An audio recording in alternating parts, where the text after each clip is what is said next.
ارمان اپنے ماں باپ کا اکلوتا اور لاڈلا بیٹا تھا۔ اس کے والدین اس کی ہر خواہش کو پوری کرنا اپنا فرض سمجھتے تھے۔ ارمان کے والد کافی مالدار تھے۔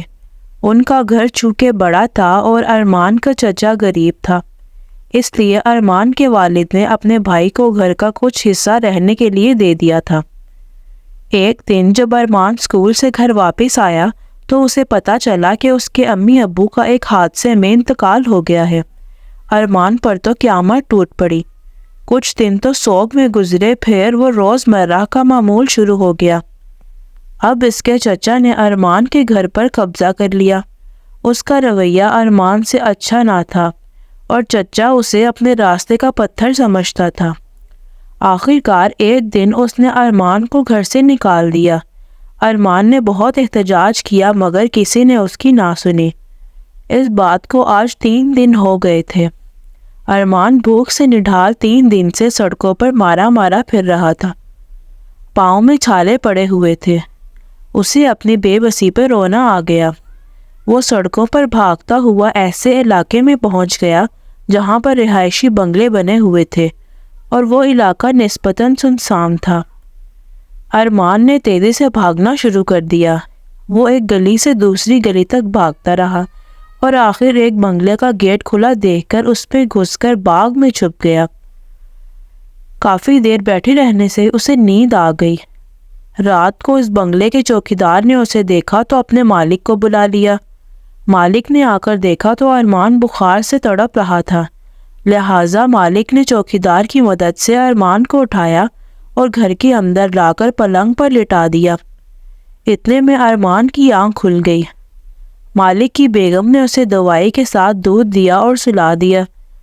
دونوں میاں بیوی کو بچے پر رحم آ گیا تھا۔ صبح ارمان نے اٹھ کر ناشتہ کیا تو اس نے اپنے آپ کو کافی ہلکا پھلکا محسوس کیا۔ بیگم نذیر راٹھور نے پہلے تو اس کے حال احوال دریافت کیا، پھر اس سے ساری بات پوچھی کہ وہ یہاں کیسے آیا اور اس کے ماں باپ کہاں ہیں۔ ارمان ذرا سی ہمدردی پا کر پگھل گیا اور انہیں سارا ماجرا کہہ سنایا۔ بیگم نذیر راٹھور کو بے حد دکھ ہوا۔ انہوں نے ارمان کو اپنانے کا فیصلہ کیا کیونکہ وہ بے اولاد تھی۔ عرض یہ کہ ارمان ان کے گھر میں رہنے لگا۔ نذیر راٹھور اور ان کی بیگم ارمان کو بالکل اپنا بیٹا سمجھنے لگے۔ ارمان نے اب اسکول جانا شروع کر دیا۔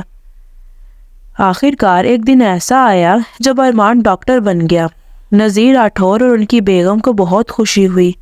ایک دن ارمان اسپتال میں تھا اور ایک مریض جس کی حادثے میں دونوں ٹانگیں ضائع ہو چکی تھی اس کی نبض دیکھ رہا تھا۔ مریض نے ارمان کو پہچان لیا اور اس کا چہرہ اپنے قریب کر کے پوچھا، بیٹا مجھے پہچانا؟ میں تمہارا چچا ہوں۔ ارمان نے یہ سنا تو اپنا منہ پھیر لیا۔ مریض نے ارمان سے کہا، بیٹا مجھے معاف کر دو، مجھے اپنے کیے کی سزا مل گئی ہے۔ ارمان نے چچا کی طرف دیکھا، اس کی آنکھوں میں بھی بے چارگی دیکھ کر ارمان نے انہیں معاف کر دیا۔ اتنے میں نذیر راٹھور نے آواز دی کہ زمان کہاں ہو تم؟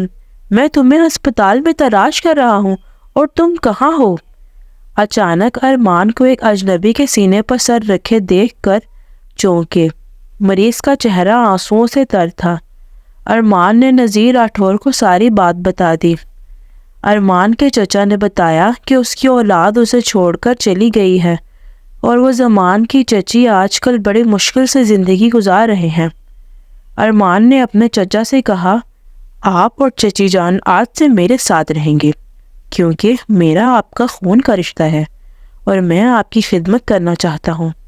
نذیر راٹھور نے بھی ارمان کی ہاں میں ہاں ملائی۔ اسی طرح ارمان کو اس کا چچا اور چچی کو بڑھاپے کا سہارا مل گیا اور یوں سب ہنسی خوشی رہنے لگے۔